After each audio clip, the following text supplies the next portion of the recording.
Well, everybody, I decided to switch up how I'm going to be talking about soap operas going forward on this channel with the current soap operas and doing the rankings. The rankings will kind of be no more at the end of the month where I'm doing a videos after video after video. The last few weeks of the month, it's kind of a lot, and frankly I started a separate channel on pro wrestling, and that channel is doing very well. I've only been doing it for 3 months, and it's probably going to surpass this channel very quickly here, probably within the next month. So I have to dedicate more time to that channel. I don't have time for the rankings, but I do still want to talk about soap operas. So every other week I'm going to talk about American soap operas, and then the other weeks, I'm going to be talking about the British soap operas and the Australian/New Zealand soap operas. This week, I will talk about the last week and a half of American soap operas, and I am still going to give each soap opera a grade. So I guess if you want to know the rankings, you're going to have to just look at the grades I give all the soap operas and kind of take an average for them, and I guess you'll see the rankings that way if you really want to keep up with my rankings. But let's dive in a little into these American soap operas over the past week and a half.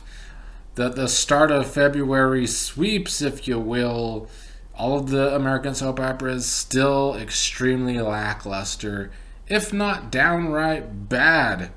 We're going to start with my lowest grades and make my way up to the highest grade, although they're all, spoiler, they're all a failing grade. But I finally see a lot of people online on Twitter talking about how most of the soap operas need a writing change. I'm glad people have finally come around, although a lot of people have been saying that about Young and the Restless for a long time.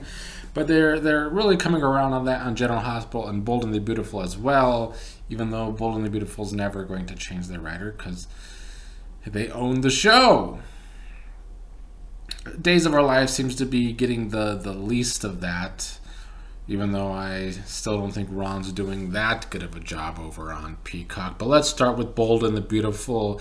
More of the same. I think Bradley Bell has really mastered telling the same story over and over.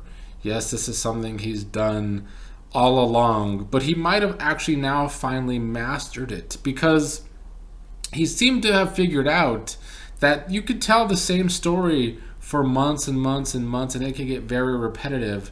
But if you're telling the same story from different characters' point of view, maybe people will be tricked to think these are actually different stories. But they're not. It's the same story once again. January was all about Bill and Sheila being this shock couple together, and how basically Bill was blackmailing Taylor so that Steffi and Finn would not testify against Sheila. And now February so far is kind of all about Taylor and Brooke and their point of view on this whole situation. Taylor being blackmailed. We're getting repetitive scenes of Taylor being kind of depressed about it. They even did this fake out where it seemed like Taylor was going to commit suicide, possibly by drinking and taking pills and overdosing that way, and Brooke was going to be her savior, which was pretty eye-roll worthy to say the least. Bold and the Beautiful has handled suicide stories really poorly over these last couple of years, and doing this fake out was also in bad taste because I don't think it was done very well either. They continue to dive into this Taylor and Brooke friendship, but I don't know if I care about that at all. I find it mostly awkward because where can you go with it? While it is a nice change of pace with them fighting over Ridge, it's definitely a nice change of pace over that. I would take this budding friendship over that any day. But now Taylor's going to move in with Brooke, and Brooke's going to take care of Taylor. I think I don't like it because, of course, they're writing it where Brooke is like the savior figure in this all of a sudden, when really it should probably be the other way around. Let's be honest. Brooke has always been the problematic one of the two. Brooke has always gone off the deep end, and Taylor is supposed to be a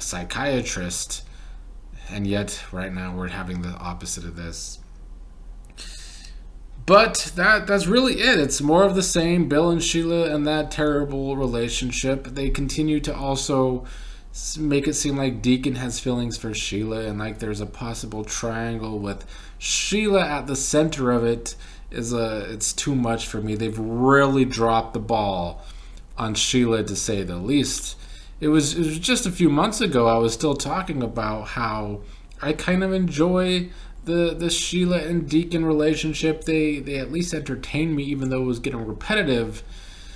But now I think it's too much, and it's just not clicking anymore. Sheila and Bill don't have chemistry. I think they're writing Deacon too awkward for my taste. The path they've taken Sheila on over the past year and a half is weird. Like she came back wanting redemption for Finn, only to get her to a point where she accidentally shoots and kills Finn. And yet now it's like a half redemption again because she's somehow untouchable. Because Bill is able to bribe Sheila out of everything, even though, like I said in my last Bold and the Beautiful video, he was not able to do this for his own son when he was in jail like a year and a half ago, but he's able to do it for Sheila now all of a sudden.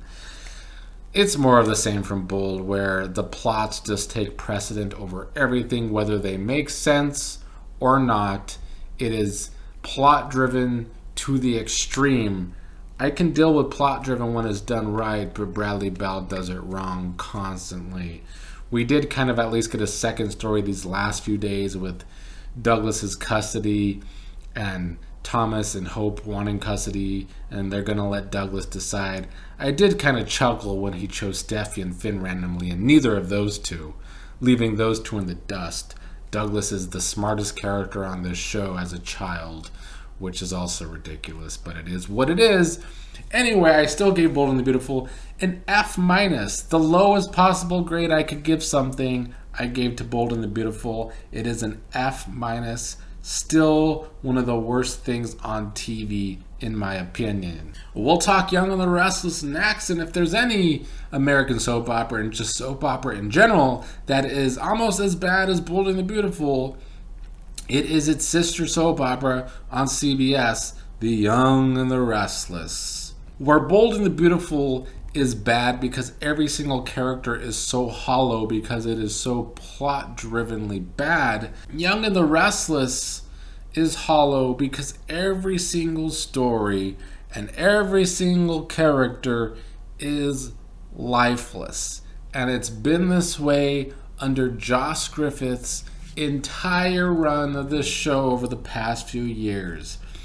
Yet he keeps the job, and soap opera fans everywhere, Young and the Restless fans everywhere, we all continue to wonder why is Josh Griffith still writing the show? And now, like I've talked about the past few months, he's not only the only writer, he's the only executive producer.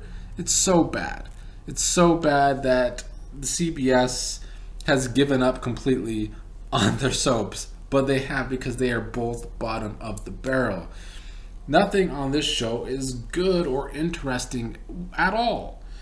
We have the boring Who's the Daddy story where Sally doesn't know if it's Nick or Adam, and they're not even really talking to Adam about this. We continue to have Jack and Diane and their possible relationship.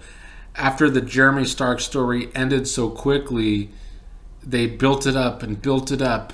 Well, they didn't build it up that good, let's be honest, it's Josh Griffith. But like all stories under Josh Griffith, it's built up only to go nowhere in the end. There's no real good climax. It just kind of peters out in the end, because that seems to be the only thing Josh Griffith could do with his stories over and over again. And some people might get excited that, they're going towards this Victoria and Nate relationship after their working relationship seems to turn a little more into sexual in nature. But it's just the latest flavor of the month from Josh Griffith. We had the Devon and Abby affair, and they've gone nowhere since. We had Noah and Allie as a possible younger up-and-coming couple. They went a whole bunch of nowhere, and I feel like they're both off the show now. So I expect nothing out of Victoria and Nate because this has been the entire trend under Josh Griffith's entire run, where stories just peter out in the end with no real climaxes, where couples get together out of nowhere, or there's a small build to them getting together, and then they're either just together happily or they're just talking about business and what they need to do with business. There's no real excitement. There's no real writing towards better stories. There's no life left in The Young and the Restless under Josh Griffith. Just put us out of our misery. If you're going to keep him on the show, why should we keep watching this show? Because there's nothing interesting about it. All the speculation online, oh, it might be interesting if Adam and Tucker work together to take down Victor. It'd go just like every other story on this show. They'll start to build towards it, and then to either just disappear or it'll peter out. Their plans will just fall through and everybody will move on with their lives. Such boring television. And that's why I graded it a very solid F. It's pretty close to an F-2 if I'm being honest. Both of the CBS soap operas, gutter trash. We'll talk about General Hospital next. Well, I just feel like the writing on this show as well, just a mess. It gets redundant talking about the writing on General Hospital and all of the problems that have persisted on this show, much like The Young and the Restless. They've persisted on General Hospital for years as well. Under Frank Valentini's leadership and under these two writers that don't have an ounce of skill, we continue to just have a pace that works for absolutely nobody, while also having a bunch of disjointed stories. I see a lot of people talking about this, and it's true how this show just seems to start a story with no real direction where they want to go. Where any good writer will write backwards, but I don't think you have to necessarily only write backwards to be a good writer. I think as long as you have it plotted out with actual points to where you want to go, you can follow that and have a good story. But I don't think this show does that either. They start a story with no idea where they're going. And then they, instead of just finishing those stories that they start, they just start new stories. And so when you get writing like this, and a couple of people disagreed with me who were Carly and Joss stans in my last video, please, those two characters suck. Joss especially, the writing for Joss continues to be bad, and it has to be on purpose. The writers want us to hate Joss, because if not, they wouldn't write it this way. Where I talked about in my last video, I'm not going to talk about it again. Joss doing all of these terrible things, not thinking about anybody else but herself, continued to do that when she didn't even attend Britt's funeral. The woman who died saving her life, Josh, couldn't even go to her funeral. Instead, she had to go make out with Dex in this boring couple that isn't really going anywhere exciting anytime soon. This couple is going to continue to suck going forward because they don't have a clear direction for it. They started the affair story and they maybe plotted it to this point, but now there's no interesting place they can go, and Joss is such a terrible character that the only thing you could root for is that Dex is going to be a really terrible villain going forward, and that's going to be what happens to Joss to get her some shit flying back in her face. It also continued to tease Liz and Finn again, that nobody wants to see that coupling. We finally saw Liz taking out of his orbit, and now she's put back in it. Can we just say Finn is a failure of a character and move him along somewhere else, or completely off the show? We've seen a lot less of Cody, which has been good. That's another failure of a character. Another fail with the writing was kind of killing off Nick. Of course, when the fans start to universally like the recast in the role, Adam Huss, who was kind of playing Nick these last couple of weeks to write Nick off the show. Of course, the fans take a liking to him, only for the show to kill off Nick, a character that has definitely been written poorly over the past decade. But at the same time, Nick has always kind of been a bit of a character who had a darker side. I feel like Nick's intentions were always to do the right thing, but as Ava has pointed out, he's also always been a coward. Ava being the one to possibly kill him. I can't say it's a good story. I just can't say it's a good story. Of course, also, at the same time, the show trying to turn Esme good again, wanting us to root for Esme, when it's just not going to work, especially when you have the DA who went real hard at Trina with no evidence. The most ridiculous lack of evidence I've ever seen in a soap opera story. The same DA now has evidence and doesn't want to really press charges against Esme. And of course, the show's not going to play up the race angle of this at all, because why would they do that, even though they write it as such, so it doesn't make sense. The show always wants to teeter-totter on race topics, and they write it to kind of make the audience, the Facebook audience, happy. They write for that audience who's dying off.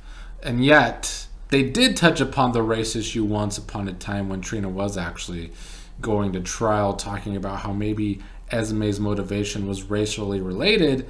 And you take all of these into account, and then you wonder why the show is doing what they always do, trying to redeem a villain to shove down our throats, and it hasn't worked once on this show. But maybe that does work for the low IQ Facebook audience, I don't know.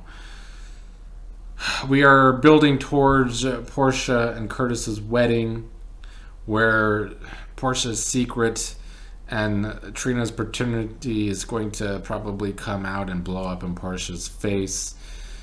At the same time where Spencer's going to be dealing with the fallout of Nick possibly being gone. He already wants or has gotten custody of Nick's baby probably, and Esme's baby. A part of the story I don't like, but maybe this will at least continue to push Spencer and Trina together with this slow pace of a coupling and storyline.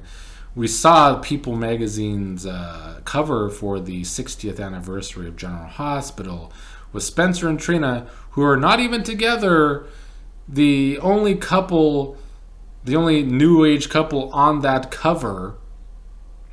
And then I sit here and wonder why the show writes the way it does. It's almost like Frank and the writers try and tank the show sometimes, because People magazine clearly sees the people that sell. It's Laura on the cover, it's Elizabeth on the cover, who they never want to give her own story to. It's Spencer and Trina on the cover, who they're afraid to really push because of the low IQ Facebook audience. So People magazine knows who sells, but General Hospital will write for their terrible pets like Finn and Cody instead of giving the fans what actually sells. It doesn't make logical sense whatsoever. It's why I can't grade General Hospital good at all. I've given these writers and Frank too many chances since I've been doing rankings, and now that I'm only doing grades, I'm still not going to be any nicer on them unless they get better. And right now they still ain't getting better, but I am looking forward to Spencer and Trina hopefully getting together soon. It's like we're supposed to be excited for this twist in the wedding, I guess, but the way General Hospital writes, it's so nonsensical, because you can't even call the twists on this show twists when their stories move so slow, because the audience sees them coming from a mile away. The audience sees this twist coming, or Trina's paternity, since like last year. It's been like a year, but this is supposed to be the twist. It's just the stories are too slow. They do not get maximum drama out of their stories because of the bad writing and the pace. I gave General Hospital a D- for the past week and a half. bordering falling into the F's because I do think everything on this show still sucks outside of Spencer and Trina. Lastly, I do think Days is probably in the best shape out of the American soaps, only because it at least has decent ideas. Now, I do complain that Ron's ideas go way too over the top because they do, but there are two things over the past week and a half that I've actually liked about Days, and I can't say more than one thing for General Hospital. And I can't say any things for Young and the Restless and Bold and the Beautiful. So at least on Days has two things going for it. One is the Heaven story. I'm entertained by it at least. With Marlena, Kayla, and Kate in heaven and getting tricked by Nick Fallon, who's working for Satan, to basically get their souls. I still think it's too much for me, but it's at least entertaining. So props to at least getting me some entertainment. The other thing that continues to work for me is the younger set. Well, most of the younger set. I think Tripp and Wendy have good chemistry. I think Johnny and Chanel have good chemistry. So you have two different couples with good chemistry. The Allie side of things and putting her with Alex, and that what causes the breakup between Allie and Chanel. I've talked about it before. I'll talk about it again. The American soap operas can't tell a lesbian couple storyline. I get it. They're both bi, but still, they can only get drama out of lesbian couples in American soap operas by bringing in men into the friggin' story. Not a fan of that. Not a fan of Alex in general. Alex is going to be a failed character under Ron. There's a lot of failed characters under Ron. I feel like a lot of characters under Ron are either failed or getting ruined. Craig, Nancy ruined. Luke is pretty ruined right now. Gwen, terrible character that Ron still wants to make work because he created the character, but the character is atrocious. I hate the story of Gwen and Xander blackmailing Jack and Jennifer out of the newspaper because the character of Gwen is just, and it's fast forward material to me. Gwen's not a watchable villain anymore. She's done too much. They continue to, we called in pro wrestling that she's a tweener. When you're a tweener in pro wrestling, it's like you have both villain and good guy qualities. That only a few people could actually pull that off in pro wrestling. Gwen's not pulling that off in Days. They either need to make her a really terrible villain with no redeeming qualities and then kill her off, or they need to just send her away anyway because she needs to just go. Because what they're doing with her, where she does bad things and then they try to redeem her half-assed, and then she does bad things and they try to redeem her half-assed, it sucks. She sucks. Where the kind of other storylines are at right now, a lot of people don't seem to like Stephanie and Chad as a couple. I don't hate it. I feel like it's the hardcore Chabby fans that don't like Stephanie and Chad as a couple. But I don't hate it. I'm giving it a chance, and I think it's going pretty decently to me. Something I also don't like is how we haven't had any scenes between Steve and Jack. Like, can Ron get better at not isolating characters? The worst soap opera writers, you know how you could tell a really bad soap opera writer is when they have to isolate characters to their own stories. That is how you know a writer sucks, because all of the past great soap opera writers can have umbrella stories where stories eventually connect together and more people interact and there's more friendships going on. But on this show, because Ron is not a good writer, you see everybody is just within their own story. So Chad has just been stuck with Stephanie and his family, and Jack is stuck with Gwen and all her crap. But Jack and Steve are brothers. Steve just lost Kayla. There's all this history on the show, and not a scene between them. Just bad writing, just like the rest of the American soap operas. But Days does have the most going for it. It still sucks. I still gave it a failing grade of a D+, bordering on just a D, but I was nice for once on an American soap opera. So we have a good younger set on Days. I hope they can stick to that. They need to just not rush their stories, which Ron likes to do too, is rush stories a little too much. You got to find a balance. General Hospital takes forever, and then Ron wants to rush through everything, and then the couple doesn't mean crap, and they're trying to move the people within the couple onto other people. Give it some time to breathe. The characters in the younger set need some time to breathe, and you could actually have some good stories come out of them. Overall, though, I think February sweeps for Days isn't very good. All the American soap operas still struggling along. They all need some creative changes still, but we're probably not going to get them.